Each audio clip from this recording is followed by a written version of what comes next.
தென்பழனி மலை மேலே தண்டபாணி கோலத்திலே கண்குளிர கண்டு விட்டால் போதுமே என்றும் கருத்தில் உந்தன் அருள் வடிவம் தோன்றுமே.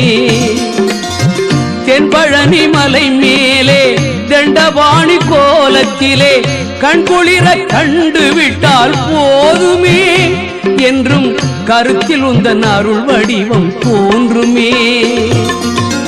உள்ளத்திலே நீ இருக்க உன்னை நம்பி நான் இருக்க வெள்ளிமலையான் மகனே வேலையா என் வாழ்வு வளம் காண கடைக்கண் பாரையா கடைக்கண் பாரையா.